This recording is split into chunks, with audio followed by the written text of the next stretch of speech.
Hi there, my name is Justin Norwood. My pronouns are he, him, and I'm a visual merchandiser and a master's candidate in the fashion management program at Parsons. Each part of my research process consistently moved me forward to the next step. My passion for safe, queer expression turned into a survey, which illuminated preferences that instigated another survey, which led me to an assessment of major fast fashion retailers and an inspiration to find solutions to the way the entire industry explores gender beyond product design.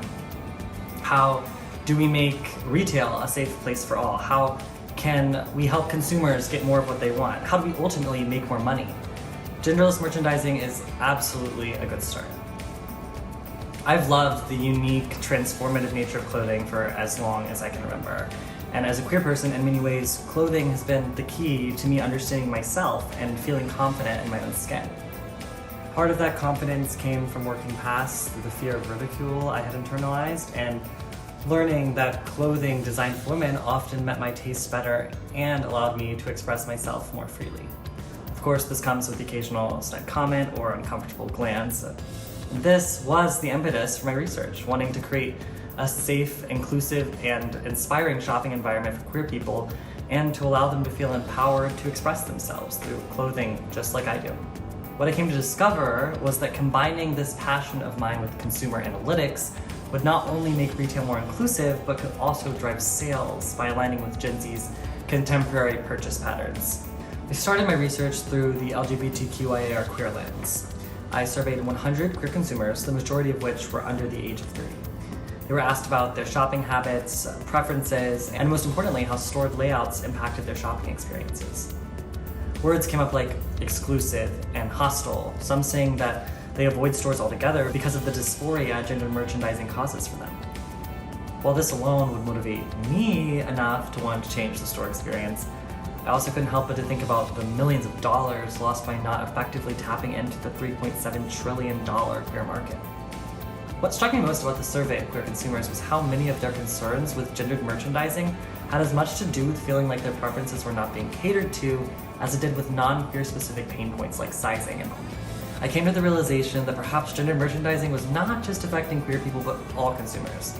This led me to create another survey exclusively for cisgender heterosexual shoppers to assess their shopping preferences and to see whether or not traditional gendered merchandising effectively guided them through their guest journey.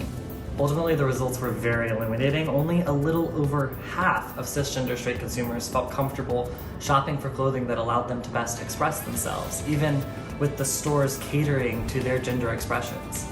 The most striking statistic, however, was that over 90% of cis straight respondents would be interested or somewhat interested in exploring clothing outside of their specified gender. However, there was a 13% drop when respondents were asked if they would feel comfortable shopping outside of their gendered sections.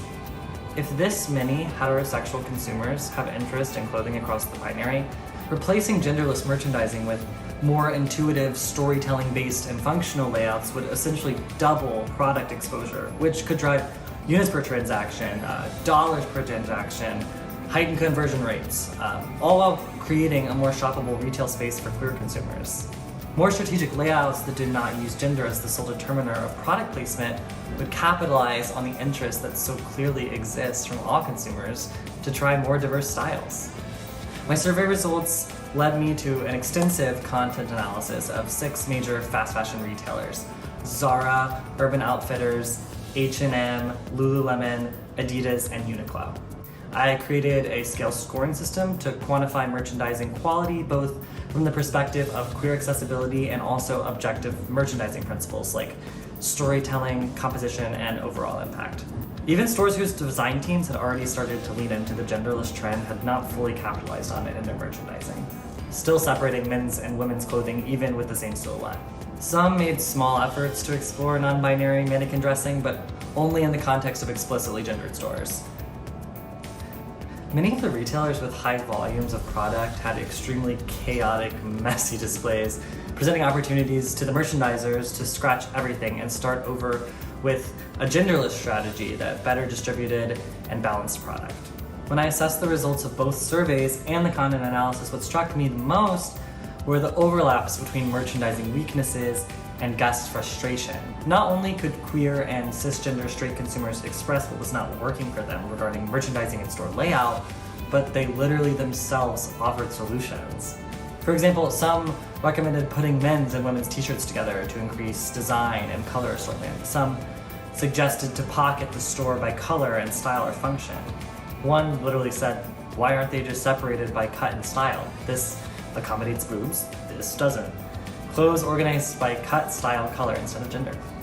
These responses helped to make my conclusions and applications very clear. I was on the same page with consumers. There is a better way. Retailers clearly have an opportunity to increase sales by catering more to changing consumer tastes and attitudes, and also reflecting their values. Another unexpected takeaway was the intersection between size inclusivity and gender or queer inclusivity. Even in questions exclusively about gendered merchandising, queer and cisgender consumers both brought up the lack of access to clothes that properly fit. Some mentioned that they felt that the opposite gender's clothing fit better or was more comfortable, and others mentioned that they thought that the other gender's clothing simply looked better. Plus-size women have long been barred from major retailers due to lack of available sizing. Merchandising men's clothing, which has larger silhouettes, with women's, could give women access to a wider assortment of sizing without sacrificing style, as over half of young consumers are already shopping across gender. The queer shopping experience is alienating, but so is the plus-size shopping experience. A large part of my research became dissecting the intersectionality of those two issues and how they interact with one another. The removal of gendered merchandising from major retailers creates an opportunity for increased profits by actively including the LGBTQIA community, catering to the evolving tastes of consumers, and developing more innovative merchandising plans. Down the line, this deep delve into merchandising preferences could be implemented beyond the fast fashion retail landscape and could be a tool to support other parts of the fashion industry. Considering department stores are struggling to stay in business amid the pandemic, genderless merchandising presents itself as an opportunity to draw new markets and optimize floor layouts. Luxury retailers toy with gender across its runways, but not in its stores, and is meanwhile losing its grip on the Gen Z market. Perhaps implementing more creative and inclusive merchandising solutions would communicate to this key market that these brands share their values. Ultimately, it is impossible to overemphasize the significance of the discomfort queer shoppers are feeling when entering the stores of major fast fashion retailers. Cultivating inclusive environments should be at the forefront of retailers' decision-making, especially in our current climate. Beyond being safer and more inclusive, my research highlighted to me that genderless merchandising shows all consumers more of what they want. It creates more flexibility and opportunities for creativity for both the merchandiser and the consumer. It doubles product assortment for every guest that enters the store. It can drive UPT, DPT, and raise conversion, and even more importantly, it can prove to have a substantially positive impact on a store's bottom line.